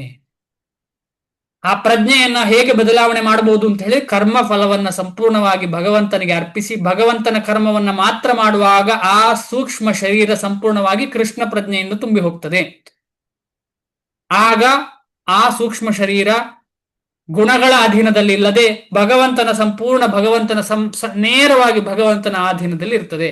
ಅದಕ್ಕೆ ನಾವು ಏನ್ ಮಾಡಬೇಕು ಅಂತ ಹೇಳಿದ್ರೆ ಭಗವಂತನದಲ್ಲಿ ಅಧೀನದಲ್ಲಿರುವಂತಹ ಭಕ್ತರ ಅಧೀನಕ್ಕೆ ನಾವು ಹೋಗ್ಬೇಕು. ಈ ರೀತಿಯಲ್ಲಿ ನಾವು ಕರ್ಮ ಬಂಧನದಿಂದ ಹೊರಗೆ ಬರಬಹುದು. ಎಂತ ಅದ್ಭುತವಾದ ಒಂದು ಪ್ರೊಸೆಸ್ ಈ ಭಕ್ತಿ ಯೋಗ ಅಂತ ಹೇಳಿದ್ರೆ. ಶ್ರೀಲ ಪ್ರಭುಪಾದರು ಎಲ್ಲಿ ತನಕ ನಮಗೆ ಕೊಟ್ಟಿದ್ದಾರೆ ಈ ಭಕ್ತಿ ಯೋಗ ಅಂತ, ಇದನ್ನ ಅರ್ಥ ಮಾಡ್ಕೊಂಡ್ರೆ ನಾವು ಸುಲಭದಲ್ಲಿ ಈ ದೇಹ ಬಂಧನದಿಂದ, ಈ ಕರ್ಮ ಬಂಧನದಿಂದ, ಈ ಸ್ಟ್ರಗಲ್ ಫುಲ್ ಲೈಫ್ ಇಂದ ಹೊರಗೆ ಬರಬಹುದು. ಹೇಗೆ ಅಂತ ಹೇಳಿದ್ರೆ ಭಕ್ತರ ಸಂಘ, ಭಕ್ತರು ಹೇಳಿದ ರೀತಿಯಲ್ಲಿ ಜೀವನ, ಅದರಲ್ಲೂ ಕೂಡ ಉತ್ತಮ ಭಕ್ತರಾದಂತಹ ನಮ್ಮ ಗುರುವರಿಯರು, ದೀಕ್ಷಾ ಗುರು ಆಗಿರ್ಲಿ, ಶಿಕ್ಷಾ ಗುರುಗಳಾಗಿರ್ಲಿ, ಯಾರೇ ಇರಲಿ, ಅವರನ್ನ ನಾವು ಹೇಳಿದಂತೆ ಪಾಲಿಸುವಂಥದ್ದು, ಎಷ್ಟಾಗ್ತದಷ್ಟು ನಾವು ಪ್ರಯತ್ನ ಪಟ್ಟು ಪಾಲಿಸುವಂಥದ್ದು. ನಮ್ಮ ಮನೆಯಲ್ಲಿ ಇರುವಂತಹ ಪರಿಸ್ಥಿತಿಯನ್ನ ನೋಡಿಕೊಂಡು ಇಂಪ್ರಾಕ್ಟಿಕಲ್ ಆಗಿ ಯಾವುದು ಮಾಡಬಾರದು. ಇಂಪ್ರಾಕ್ಟಿಕಲ್ ಮಾಡಿದ್ರೆ ಕೃಷ್ಣನಿಗೆ ಇಷ್ಟ ಆಗುದಿಲ್ಲ. ಪ್ರಾಕ್ಟಿಕಲ್ ಆಗಿ ಏನೆಲ್ಲ ಮಾಡಬಹುದು, ಹೇಗೆ ನಾನು ಯಾರಿಗೂ ಡಿಸ್ಟರ್ಬ್ ಆಗದೆ ನನ್ನ ಹೃದಯದಲ್ಲಿ ಕೃಷ್ಣ ಪ್ರಜ್ಞೆಯನ್ನ ಇನ್ನು ಇನ್ನು ಇನ್ನು ಇನ್ನು ಉದ್ದೀಪನಗೊಳಿಸಬಹುದು ಅಂತ ಹೇಳಿ ನಾವು ಯೋಚನೆ ಮಾಡ್ತಾ ಇರಬೇಕು. ಪ್ರತಿ ಏಕಾದಶಿಯ ದಿವಸ ಇದರ ಬಗ್ಗೆ ಚಿಂತನೆ ಮಾಡಬೇಕು. ನಾವು ಪ್ರತಿ ಏಕಾದಶಿ ದಿವಸ ನಾನು ಹೇಗೆ ಇಂಪ್ರೂವ್ ಆಗಿದ್ದೇನೆ, ಎಷ್ಟು ಇಂಪ್ರೂವ್ ಆಗಿದ್ದೇನೆ ಅಂತ ಚಿಂತನೆ ಮಾಡಬೇಕು. ಆಚಾರ್ಯರು ಹೇಳ್ತಾರೆ ಇದನ್ನ. ಏಕಾದಶಿ ಅಂತ ಹೇಳಿದ್ರೆ ಟೆಸ್ಟ್. ಆ ದಿವಸ ನಮಗೆ ಟೆಸ್ಟ್. ಬೇರೆ ಎಲ್ಲ ಫುಡ್ ಎಲ್ಲ ಮಾಡೋದು, ಅಡಿಗೆ ಮಾಡೋದೆಲ್ಲ ಕಮ್ಮಿ ಆಗಿರ್ತದೆ. ಮಾಡಿದ್ರು ಕೂಡ ಸ್ವಲ್ಪ ಮಾಡ್ತೇವೆ ಅಷ್ಟೇ, ಜಾಸ್ತಿ ಏನು ಮಾಡುದಿಲ್ಲ. ಅದ್ರಲ್ಲಿ ಸ್ಪೆಷಲ್ ವೆರೈಟಿ ಏನು ಮಾಡುವ ಅಗತ್ಯ ಇಲ್ಲ. ಯಾಕಂತ ಹೇಳಿದ್ರೆ ಏಕಾದಶಿ ಅಂತ ಹೇಳಿದ್ರೆ ಏನೋ ಒಂದು ವೆಜಿಟೇಬಲ್ ಅನ್ನು ಅಡಿಗೆ ಮಾಡಿ ತಿನ್ನುವಂಥದ್ದು, ಅಥವಾ ಕಡಲೆ ಬೀಜ, ನೆಲಕಡಲೆ ಬೀಜ ಬೇಯಿಸಿ ತಿನ್ನುವಂಥದ್ದು. ಅದಕ್ಕೇನು ದೊಡ್ಡ ವಿಚಾರ ಇಲ್ಲ. ಉಪ್ಪು ನೀರೆಲ್ಲ ಸ್ವಲ್ಪ ಹಾಕಿದ್ರೆ ಸಾಕು. ಅದಕ್ಕೆ ಸ್ಪೆಷಲ್ ಮಸಾಲೆ ಏನು ಬೇಕಾಗಿಲ್ಲ. ಸ್ವಲ್ಪ ಉಪ್ಪು, ಆಮೇಲೆ ಸ್ವಲ್ಪ ಜಿಂಜರ್ ಹಾಕಿ ಅದನ್ನು ಬೇಯಿಸಿ ತಿನ್ಬಹುದು. ಹಸಿವೆ ಆದವನಿಗೆ, ಹಸಿವೆ ಆಗದೇ ಇರುವವನು ಬರೀ ಹಣ್ಣನ್ನು ತಿನ್ಬಹುದು, ಇಲ್ಲ ನಿರ್ಜಲ ಮಾಡುವನು ಮಾಡಬಹುದು. ಹಾಗೆ ಅಂತ ಹೇಳಿ ಒಬ್ರಿಗೊಬ್ರ ಓ ನಿರ್ಜಲ ನೀವು ಮಾಡ್ತಿದ್ರಿ ಅಂತ ಕಾಂಪಿಟಿಷನ್ ಅಲ್ಲ ಇದು. ಭಕ್ತಿ ಅಂತ ಹೇಳಿದ್ರೆ ಕಾಂಪಿಟಿಷನ್ ಅಲ್ಲ. ಭಕ್ತಿ ಅಂತ ಹೇಳಿದ್ರೆ ಹೃದಯವನ್ನ ಪರಿವರ್ತನೆ ಮಾಡುವಂತಹ ಒಂದು ಪ್ರೊಸೆಸ್. ಆ ಪ್ರೊಸೆಸ್ ಅನ್ನು ಹೇಗೆ ಮಾಡಬೇಕು? ಸಂಘದಲ್ಲಿ ಮಾಡಬೇಕು. ಮೇಲು ಕೀಳು ಭಾವನೆ ಇರಬಾರದು ಇದರಲ್ಲಿ. ಆಮೇಲೆ ಈ ರೀತಿಯಲ್ಲಿ ಏಕಾದಶಿ ದಿವಸ ನಾವು ಯಾರು ಚಿಂತನೆ ಮಾಡ್ತೇವೆ, ನಾನು ಈ ಒಂದು 15 ದಿವಸ ಏನೆಲ್ಲ ಮಾಡಿದ್ದೇನೆ, ಇಂಪ್ರೂವ್ ಆಗ್ತಾ ಇದ್ದೇನೆ, ನಾನು ಹೇಗೆ ಇಂಪ್ರೂವ್ ಮಾಡಬಹುದು ಅಂತ ಹೇಳಿ ಒಂದು 10 ನಿಮಿಷ ಆದರೂ ಪ್ರತಿ ಏಕಾದಶಿ ದಿವಸ ನಾವು ಚಿಂತನೆ ಮಾಡಬೇಕು. ಮುಂದೆ ಹೋಗ್ತಿದ್ದೀನಿ. ಭಾವಾರ್ಥ 7ನೇ ಅಧ್ಯಾಯದಲ್ಲಿ ವಿವರಿಸುವಂತೆ 7ನೇ ಅಧ್ಯಾಯದಲ್ಲಿ ವಿವರಿಸುವಂತೆ ಜೀವಿಯು ಭಗವಂತನ ಶಕ್ತಿಗಳಲ್ಲಿ ಅಥವಾ ಪ್ರಕೃತಿಯಲ್ಲಿ ಒಂದು. ಯಾರಿಗಾದ್ರೂ ಈ ಶ್ಲೋಕ ನೆನಪುಂಟ?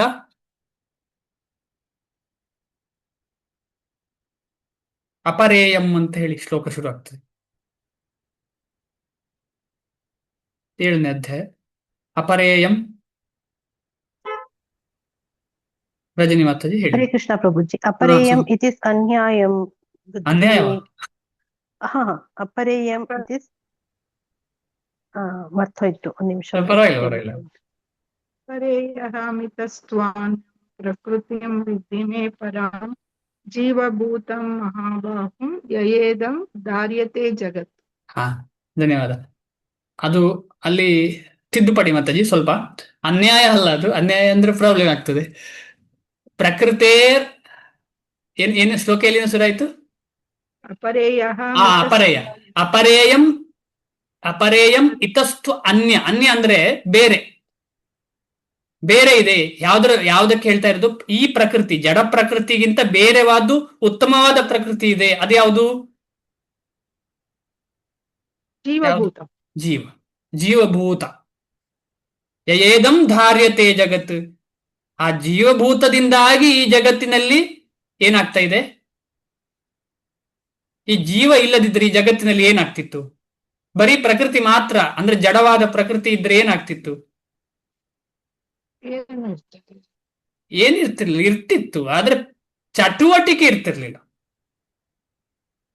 ಈಗ ಭಗವಂತನಿಗೆ ಬೇಕಿದ್ರೆ ಬರೀ ಪ್ರಕೃತಿಯನ್ನು ಮಾಡಿ ಇಡಬಹುದು, ಅದರಲ್ಲಿ ಚಟುವಟಿಕೆ ಇರ್ತಿರ್ಲಿಲ್ಲ ಜೀವ ಇಲ್ಲದಿದ್ರೆ, ಅಲ್ವಾ?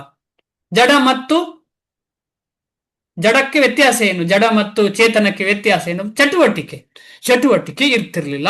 ಸೊ ಆದ ಕಾರಣಕ್ಕೆ ಚಟುವಟಿಕೆ ಎಲ್ಲ ಕಡೆ ನಡೀತಾ ಉಂಟು ಅಂತ ಹೇಳಿದ್ರೆ ಧಾರಣ ಮಾಡೋದು ಯಾರು? ಪ್ರಕೃತಿಯ ಜೊತೆ ಸೇರ್ಕೊಂಡು ಜೀವಭೂತ. ಅದಕ್ಕೋಸ್ಕರ ಆ ಧಾರಣ ಮಾಡುವಂತಹ ಅಥವಾ ಪ್ರಕೃತಿಯನ್ನ ಬದಲಾವಣೆ ಮಾಡಲಿಕ್ಕೆ ಪ್ರಯತ್ನ ಪಡುವಂತಹ ವ್ಯಕ್ತಿ ಜೀವ. ಪ್ರಕೃತಿಯನ್ನ ನನ್ನದು ಅಂತ ಹೇಳುವವನು ಪ್ರಕೃತಿ. ಇದು ನಾನೇ ಇದರ ಒಡೆಯ ಅಂತ ಹೇಳುವನು ಅವನು. ಪ್ರಕೃತಿಯ ಒಡೆಯ ನಾನೇ ಅಂತ ಹೇಳಿ ಅಧಿಕಾರ ಮಾಡಲಿಕ್ಕೆ ಪ್ರಯತ್ನ ಪಡುವನು ಇವನು ಜೀವ. ಆ ಒಂದು ಸ್ಥಿತಿಯಿಂದ ಹೊರಗೆ ಬರಬೇಕು. ನಾನು ಒಡೆಯ ಅಲ್ಲ, ಇದು ಭಗವಂತ ಒಡೆಯ, ನಾನು ಭಗವಂತನ ದಾಸ ನಾನು ಅಂತ ಹೇಳುವಂತ ಸ್ಥಿತಿಗೆ ಬರಬೇಕು. ಆಗ ಭಕ್ತ ಆಗ್ತಾನೆ. ಇಲ್ಲ ಅಂದ್ರೆ ಬದ್ಧ ಜೀವಿ. ಜಡವಸ್ತು ಭಗವಂತನ ಇನ್ನೊಂದು ಪ್ರಕೃತಿ. ಇದು ಜಡವಸ್ತುವಿನಿಂದ ಭಿನ್ನವಾದದ್ದು. ಯಾವುದು? ಈ ಆತ್ಮ. ಜಡವಸ್ತು ಭಗವಂತನ ಇನ್ನೊಂದು ಪ್ರಕೃತಿ. ಇದನ್ನು ಕನಿಷ್ಠ ಎನ್ನುತ್ತಾರೆ. ಉತ್ತಮ ಪ್ರಕೃತಿಯ ಜೀವಿಯು ಅನಾದಿ ಕಾಲದಿಂದ ಹೇಗೋ ಐಹಿಕ ಪ್ರಕೃತಿಯೊಂದಿಗೆ ಸಂಬಂಧ ಹೊಂದಿದೆ. ಹೇಗೆ ಅಂತ ಗೊತ್ತಿಲ್ಲ, ಹೇಗೋ ಯಾವಾಗ ಅಂತ ಗೊತ್ತಿಲ್ಲ. ಇದರ ಹಿಂದೆ ಹೋಗಬೇಡಿ ಅಂತ ಶ್ರೀಲ ಪ್ರಭುಪಾದರು ಹೇಳ್ತಾರೆ. ಯಾವಾಗ ಆಯ್ತು? ಯಾವಾಗ ಈ ಐಹಿಕ ಪ್ರಪಂಚದಲ್ಲಿ ನಾನು ಸಿಕ್ಕಾಕೊಂಡೆ? ಹೇಗೆ ಇದಾಯ್ತು? ಇದರ ಬಗ್ಗೆ ಚಿಂತನೆ ಬೇಡ. Process of exist. ನಾವು ಬೆಂಕಿ ಬಿದ್ದಿದೆ ಅಂತ ಹೇಳಿದ್ರೆ ಬೆಂಕಿ ಹಾಗೆ ಬಿತ್ತ ಹೀಗೆ ಬತ್ತ, ಅಲ್ಲೇ ನಿಂತು ಬೆಂಕಿಯ ಬಗ್ಗೆ ರಿಸರ್ಚ್ ಮಾಡೋದಾ? ಇಲ್ಲ ದಾರಿಯಲ್ಲಿದೆ ಅಂತ ಹೇಳಿ ಎಸ್ಕೇಪ್ ಆಗುದಾ? ಎಲ್ಲರನ್ನು ಹೋಗಿ ಅಲ್ಲಿ ಅಂತ ಹೇಳುದು ಬಿಟ್ಟು ನಾವು ಅದನ್ನೇ ರಿಸರ್ಚ್ ಮಾಡ್ತೇವೆ ನಾವು? ಇಲ್ಲ, ಹೊರಗೆ ಹೋಗ್ಲಿಕ್ಕೆ ಪ್ರಯತ್ನ ಪಡ್ತೇವೆ. ಇದನ್ನೇ ಶ್ರೀಲ ಪ್ರಭುಪಾದರು ಹೇಳ್ತೇವೆ. ಹೇಗೋ ಸಿಕ್ಕಾಕೊಂಡಿದ್ದೇವೆ, ಎಷ್ಟು ಜನ್ಮ ಆಗಿದೆ ನಮಗೆ ಗೊತ್ತಿಲ್ಲ.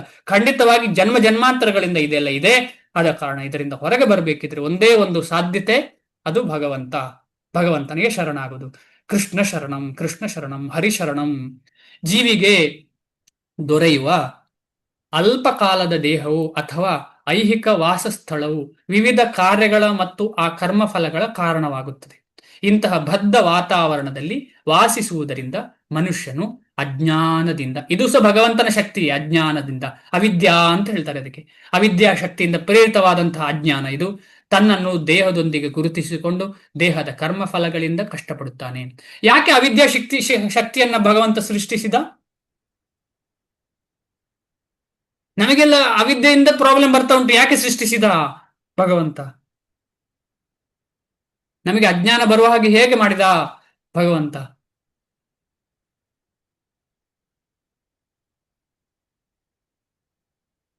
ದಮಯಂತಿ ಮಾತಾಜಿ ಗೊತ್ತಾ? ಬೇರೆ ಯಾರಿಗಾದ್ರು? ನಮಗೆ ಅವಿದ್ಯೆ ಇಲ್ಲದಿದ್ರೆ ಭಗವಂತನ ಜೊತೆ ಭಗವಂತನ ಸಪರೇಟ್ ಆಗಿ ಎಂಜಾಯ್ ಮಾಡ್ಲಿಕ್ಕೆ ಸಾಧ್ಯವಿಲ್ಲ. ವಿದ್ಯೆ ಇರ್ತಿದ್ರೆ ನಮಗೆ ಭಗವಂತನ ಜ್ಞಾನ ಇರ್ತಿದ್ರೆ, ಅದಕ್ಕೋಸ್ಕರ ನಾವು ಸಪರೇಟ್ ಆಗಿ ಎಂಜಾಯ್ ಆಡ್ಬೇಕು ಅಂತ ಹೇಳಿ ಭಗವಂತನ ಹತ್ರ ಕೇಳುವಾಗ ಏನು ಮಾಡಿದೆ? ಅದಕ್ಕೆ ಬೇಕಾದಂತಹ ಸಿಚುವೇಶನ್ ಅನ್ನು ಏರ್ಪಾಡು ಮಾಡಿದ್ದಾರೆ, ಅವಿದ್ಯೆಯನ್ನ ಏರ್ಪಾಡು ಮಾಡಿದ್ದಾರೆ. ಅದಕ್ಕೆ ಬೇಕಾದ ಸಿಚುವೇಶನ್ ಇಲ್ಲದ್ರೆ ಹೇಗೆ ನಾವು ಭಗವಂತನಿಂದ ಸಪರೇಟ್ ಆಗಿ ಎಂಜಾಯ್ ಮಾಡ್ಲಿಕ್ಕೆ ಸಾಧ್ಯ? ನಾವೆಲ್ಲ ಭಗವಂತನ ಹೊರತಾಗಿ ಸುಖ ಪಡ್ಲಿಕ್ಕೆ ಪ್ರಯತ್ನ. ಅದಕ್ಕೆ ಬೇಕಾದಂತಹ ಪ್ರಕೃತಿಯನ್ನ ಏರ್ಪಾಟ್ ಮಾಡಿದ್ದಾರೆ, ಅದೇ ಅವಿದ್ಯ. ಅದರಿಂದ ಹೊರಗೆ ಬರ್ಲಿಕ್ಕೆ ಕೂಡ ಭಗವಂತ ಯಾರನ್ನೋ ಕಳಿಸ್ತಾ ಇರ್ತಾರೆ. ಅದು ಭಗವಂತನ ಒಂದು ಅವ್ಯಾಜ ಕರುಣೆ. ಅದಿಲ್ಲ ಅಂತ ಹೇಳಿದ್ರೆ ನಾವೆಲ್ಲ ಇಲ್ಲಿ ಸಿಕ್ಕಾಕೊಳ್ಬೇಕು. ಅದು ಸ್ಪೆಸಿಫಿಕಲಿ ಆ ಮಾಯೆಯ, ಅದೇನ್ ಹೇಳ್ತಾರೆ, ಭಗವಂತನ ಒಂದಾಗುದು ಅಂತ ಹೇಳ್ತಾರೆ ಅಲ್ಲ, ನಾವು ಡಿಸ್ಕಷನ್ ಮಾಡ್ತಾ ಇದ್ದೆವು. ಯಾವ್ದ್ರ ಒಟ್ಟಿಗೆ ಒಂದೇ ಆಗುದು? ಆ ಭಗವಂತನ ಪುಂಜದಲ್ಲಿ, ಅಂದ್ರೆ ಬೆಳಕಿನ ಕಿರಣಗಳಲ್ಲಿ ಹೇಗೆ ಒಂದಾಗುದು, ಅಲ್ಲಿ ಭಗವಂತನ ಭಕ್ತರು ಬರೋದು ತುಂಬಾ ಕಷ್ಟ. ಆದ ಕಾರಣ ಅದು ಕೈವಲ್ಯ ನರಕಾಯತೆ ಅಂತ ಹೇಳ್ತಾರೆ ಪ್ರಬೋಧಾನಂದ ಸರಸ್ವತಿಗಳು. ಅಂತ ಕೈವಲ್ಯ, ಅಂತ ಮುಕ್ತಿ ಬೇಡಲೇ ಬೇಡ. ಅದಕ್ಕಿಂತ ಇದು ಭೂಮಿ ಆದೀತು. ಅಂತ ಮುಕ್ತಿಯಲ್ಲಿ, ಯಾಕೆಂದ್ರೆ ಭಗವಂತನ ಭಕ್ತರೇ ಬರುವುದಿಲ್ಲ ಅಲ್ಲಿಗೆ, ಕಷ್ಟ. ಆದ ಕಾರಣ ಅಂತ ಮುಕ್ತಿ ಬೇಡ, ಅದು ನರಕಯಾತನೆ ಅಂತ ಹೇಳ್ತಾರೆ ಪ್ರಬೋಧಾನಂದ ಸರಸ್ವತಿಗಳು. ಆದ ಕಾರಣ ಆ ಬದ್ಧ ವಾತಾವರಣದಲ್ಲಿ ವಾಸಿಸುವುದರಿಂದ ಮನುಷ್ಯನಿಗೆ ಅಜ್ಞಾನದಿಂದ ತನ್ನನ್ನು ದೇಹದೊಂದಿಗೆ ಗುರುತಿಸಿಕೊಂಡು ದೇಹದ ಕರ್ಮ ಫಲಗಳಿಂದ ಕಷ್ಟಪಡ್ತಾನೆ.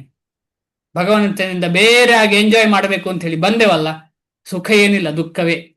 ಹೋಟ್ಲಲ್ಲಿ ಕೆಲಸಕ್ಕೆ ಚಿಕ್ಕ ಮಗು ಎಸ್ಕೇಪ್ ಆಗಿ ಹೋಟ್ಲಲ್ಲಿ ಕೆಲಸಕ್ಕೆ ಬೊಂಬಾಯಿಗೆ ಹೋಗ್ತಾರಲ್ಲ, ಈ ನಮ್ಮೂರಲ್ಲೆಲ್ಲ ಹಾಗೆ ನಡೀತಾ ಇತ್ತು. ಚಿಕ್ಕದಿರುವಾಗ ಕೆಲಸ ಬೊಂಬಾಯಿಗೆ ಹೋಗುದು ಅಥವಾ ಈಗ ದುಬೈಗೆ ಹೋಗುದು ಅಂತ ಇಟ್ಕೊಳ್ಳೋ, ಅಲ್ಲಿ ಹೋಗಿ ಟಾಯ್ಲೆಟ್ ಕ್ಲೀನ್ ಮಾಡ್ಬೇಕಾಗ್ತದೆ, ಎಲ್ಲ ಮಾಡ್ಬೇಕಾಗ್ತದೆ. ಇಲ್ಲಿರುವಾಗ ಏನ್ ಅನ್ಕದೆ, ಅಯ್ಯೋ ಅಪ್ಪ ಅಮ್ಮನೆ ಕಷ್ಟ ಕೊಡುದಪ್ಪ, ಅದು ಮಾಡಿ ಇದು ಮಾಡೋದು ತೊಂದರೆ ಕೊಡ್ತಿದ್ದಾರೆ, ಅಯ್ಯೋ ಕಷ್ಟವೇ ಕಷ್ಟ ಅಂತ ಹೇಳಿ ಅಲ್ಲಿ ಹೋದ್ರೆ ಅದಕ್ಕಿಂತ ಕಷ್ಟ. ಪಾಸ್ಪೋರ್ಟ್ ಒಳಗಿಟ್ಟು ಹೊರಗೆ ಬರ್ಲಿಕ್ಕೆ ಬಿಡುದಿಲ್ಲ, ಪಾಸ್ಪೋರ್ಟ್ ಒಳಗಿಟ್ಟು ವಾಪಸ್ ಹೋಗ್ಲಿಕ್ಕೆ ಬಿಡುದಿಲ್ಲ. ಎಷ್ಟೋ ವರ್ಷಗಳವರೆಗೆ ಅಲ್ಲೇ ಇರಬೇಕಾಗ್ತದೆ. ಅಂತಹ ಸ್ಥಿತಿ ನಮಗೆ ಬಂದಿದೆ ಇಲ್ಲಿ. ಸೇಮ್ ಸಿಚುವೇಶನ್, ಅಪ್ಪನಿಂದ ಹೊರಗೆ ಬಂದು ಇಲ್ಲೇ ಕಷ್ಟಪಡ್ತಾ ಇದ್ದೇವೆ ಎಷ್ಟೋ ವರ್ಷಗಳು. ಪಾಸ್ಪೋರ್ಟ್ ಯಾವ ಕೊಡ್ತಾರೆ ಅಂತ ನಮಗೆ ಗೊತ್ತಿಲ್ಲ.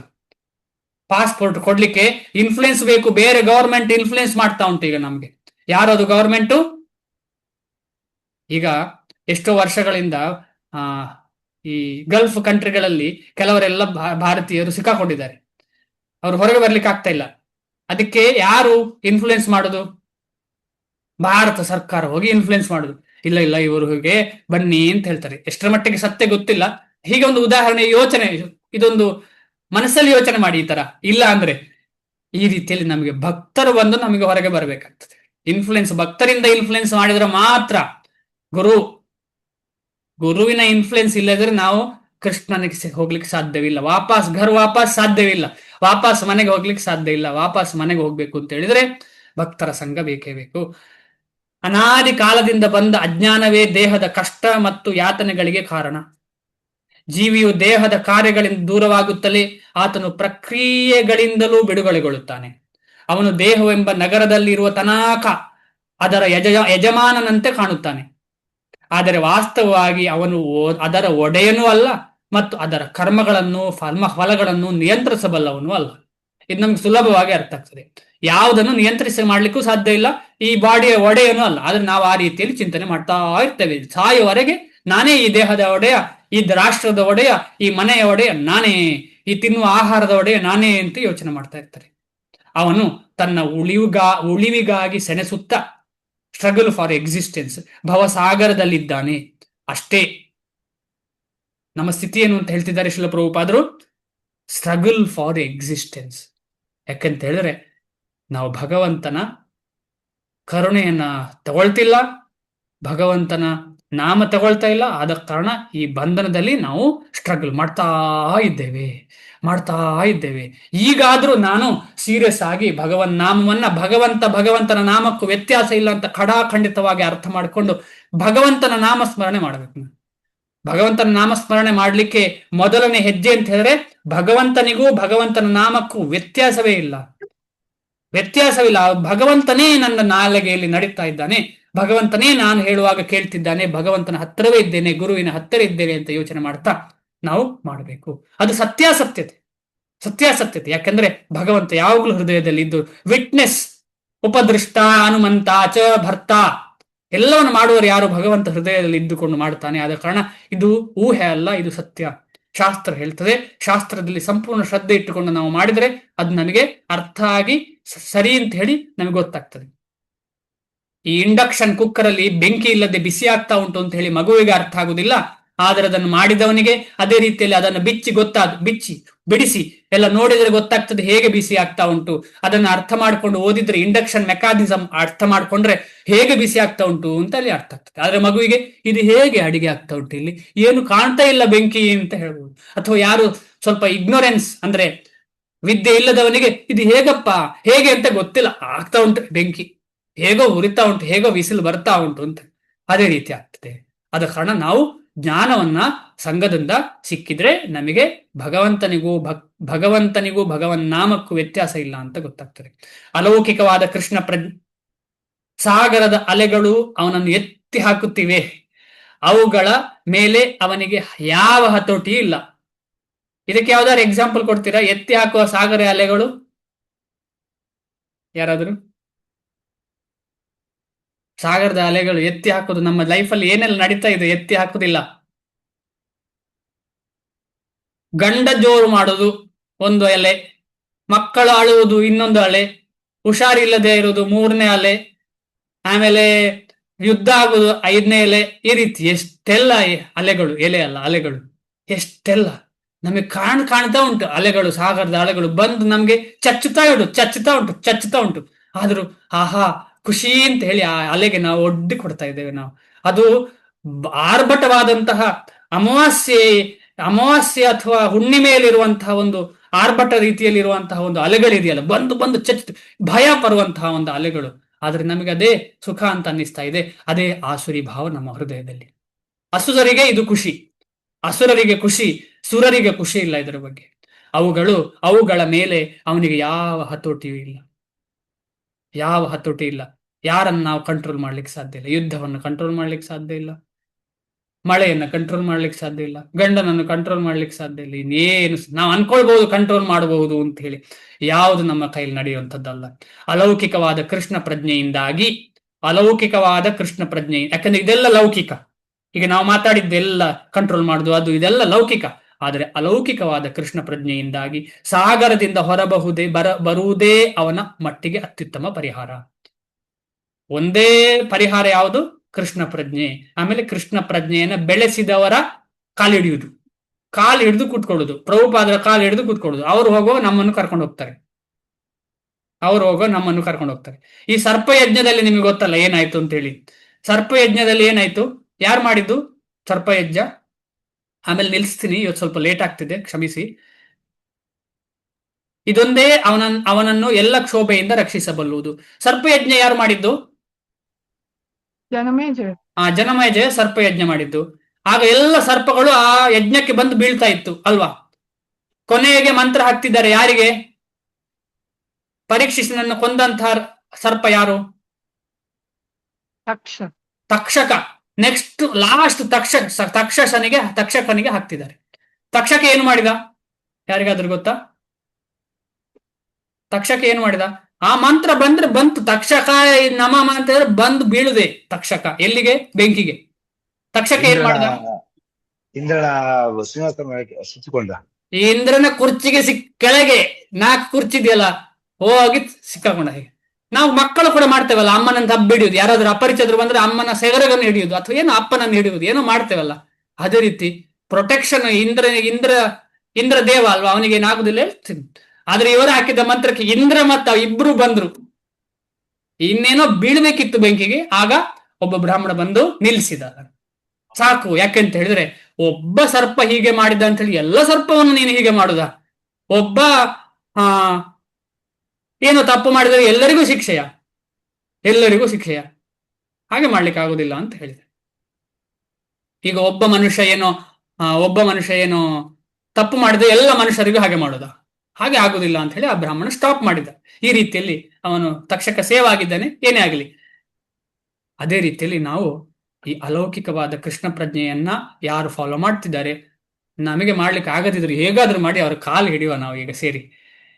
ಪ್ರಭುಪಾದರ ಕಾಲು ಹಿಡಿದು ಅವರ ಹೊಟ್ಟಿಗೆ ಹೋಗ್ಲಿಕ್ಕೆ ಪ್ರಯತ್ನ ಪಡಬೇಕು. ಇದೇ ನಮ್ಮ ಎಲ್ಲರ ಉದ್ದೇಶ. ಹರೇ ಕೃಷ್ಣ. ಸ್ವಲ್ಪ ಲೇಟ್ ಆಯ್ತು. ಪ್ರಶ್ನೆ ಇದ್ರೆ ಒಂದು 5 ನಿಮಿಷ, ಇಲ್ಲ ಅಂದ್ರೆ ಸ್ಟಾಪ್ ಮಾಡೋಣ. ಹ್ಮ್ ಇಷ್ಟ ಆಯ್ತಾ ಮಾತಾಜಿ ಕೇಳಿ?